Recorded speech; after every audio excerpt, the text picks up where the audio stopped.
क्या ऐसा हो सकता है कि भारत जैसे इतने विशाल देश की पूरी पहचान सिर्फ 5 शब्दों में बता दी जाए? सुनने में थोड़ा अजीब लगता है ना? पर ये सच है। और ये 5 शब्द कहीं और नहीं, हमारे संविधान के पहले ही पन्ने में छिपे हैं। तो चलिए आज इन्हीं 5 शब्दों की कहानी को समझते हैं। मतलब ये सोचना भी मुश्किल है कि 1 अरब से ज्यादा लोगों का देश और उसकी पूरी की पूरी कहानी सिर्फ एक पन्ने पर, ये कैसे मुमकिन है? लेकिन हमारे संविधान की जो प्रस्तावना है, जिसे प्रियम्बल कहते हैं, वो ठीक यही काम करती है। और जानते हैं इसे क्या कहते हैं?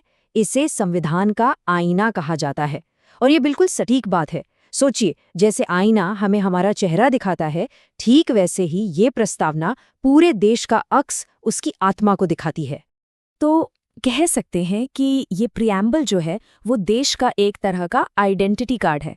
बस इसे पढ़ लीजिए और पता चल जाएगा कि भारत में सरकार का सिस्टम कैसा है, असली पावर किसके हाथ में है और हम सब नागरिकों को क्या क्या गारंटियां मिली हुई हैं।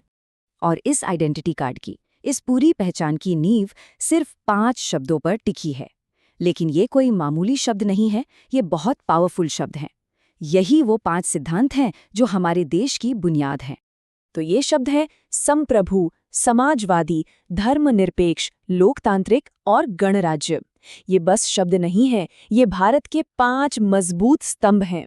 तो चलिए अब एक एक करके इनके मतलब को समझते हैं। शुरुआत करते हैं ये जानने से कि भारत एक देश के तौर पर आखिर है कैसा। तो जो पहले 3 शब्द हैं, सॉवरेन, सोशलिस्ट और सेक्युलर, यानी संप्रभु, समाजवादी और धर्मनिरपेक्ष, ये तीनों मिलकर ये बताते हैं कि भारत सरकार का और हमारे इस राष्ट्र का मूल चरित्र, मतलब बेसिक नेचर क्या है। पहला शब्द है संप्रभु या सॉवरेन। इसका बहुत सीधा सा मतलब है अपने फैसले खुद लेना, अपनी मर्जी से। भारत अपने घर का मालिक खुद है। देश के अंदर क्या कानून बनेंगे, बाहर दुनिया के साथ हमारे रिश्ते कैसे होंगे, ये सब कुछ हम खुद तय करेंगे, कोई और बाहरी देश या ताकत नहीं। और ये कोई छोटी मोटी बात नहीं है, ये बहुत बड़ी बात है। इसका मतलब ये हुआ कि हमारी फॉरेन पॉलिसी क्या होगी, हमारी डिफेंस पॉलिसी क्या होगी, सब कुछ सिर्फ और सिर्फ भारत के हितों को ध्यान में रखकर यहीं हमारे देश में तय होता है। अब दूसरा शब्द है समाजवादी यानी सोशलिस्ट। इसका आइडिया ये है कि देश सिर्फ कुछ लोगों के फायदे के लिए नहीं चलना चाहिए, बल्कि पूरे समाज की भलाई के लिए काम करना चाहिए। मतलब कोशिश ये है कि देश के जो भी संसाधन हैं उनका फायदा सब तक पहुंचे और अमीर गरीब के बीच जो एक बड़ी खाई है वो कम हो सके। और तीसरा शब्द है धर्मनिरपेक्ष यानी सेक्युलर। इसका मतलब है कि सरकार के लिए सभी धर्म बराबर हैं, कोई भी धर्म बड़ा या छोटा नहीं।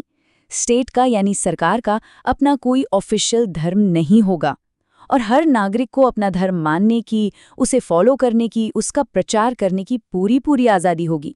लेकिन यहाँ कहानी में एक बहुत ही दिलचस्प मोड़ है और ये मोड़ आता है साल 1976 में।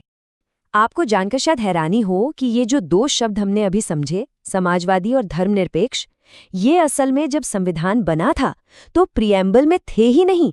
इन्हें 1976 में 42वें संशोधन के जरिए जोड़ा गया था। इससे एक बहुत बड़ी बात पता चलती है कि हमारा संविधान कोई पत्थर की लकीर नहीं है, बल्कि एक जिंदा दस्तावेज है जो वक्त और जरूरत के हिसाब से बदल सकता है। खैर, अब चलते हैं अगले 2 सिद्धांतों की तरफ। तो अभी तक हमने देश का कैरेक्टर समझ लिया। अब बात करते हैं जनता की, यानी हम लोगों की पावर की। जो अगले 2 शब्द हैं, लोकतंत्र और गणराज्य, वो इसी पावर के बारे में बताते हैं। लोकतांत्रिक या डेमोक्रेटिक, इसका मतलब एकदम साफ है। राज कौन करेगा, ये फैसला जनता करेगी।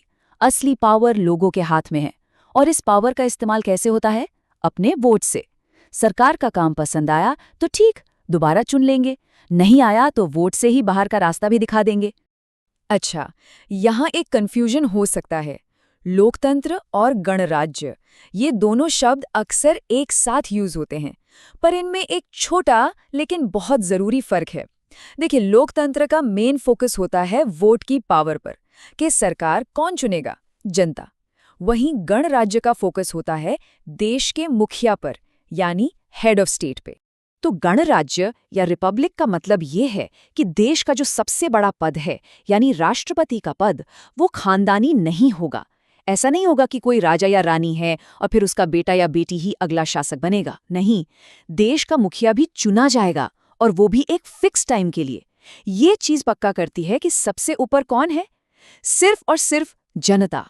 तो अब इन पांचों शब्दों को एक साथ रखकर देखते हैं। जब ये मिलते हैं तो भारत के लिए एक जबरदस्त ब्लूप्रिंट तैयार करते हैं। सोचिए, एक ऐसा देश जो अपने फैसले खुद लेता है, यानी संप्रभु, जो समाज में सबकी भलाई की सोचता है, समाजवादी, जो हर धर्म का बराबर सम्मान करता है, धर्मनिरपेक्ष, जहां सरकार को जनता चुनती है, लोकतांत्रिक, और जिसका सबसे बड़ा लीडर भी चुना हुआ होता है, कोई राजा नहीं, यानी गणराज्य। ये सिर्फ 5 शब्द या सिद्धांत नहीं है, ये एक वादा है जो भारत ने अपने हर एक नागरिक से किया है। तो देखिए, ये ब्लूप्रिंट तो हमारे पास है, ये शानदार आदर्श हमारे संविधान में लिखे हुए हैं। लेकिन सबसे बड़ा सवाल तो ये है कि आज इतने साल बाद हम इस ब्लूप्रिंट पर कितनी मजबूत इमारत बना पाए हैं। ये एक ऐसा सवाल है जिस पर हम सबको सोचना जरूरी है।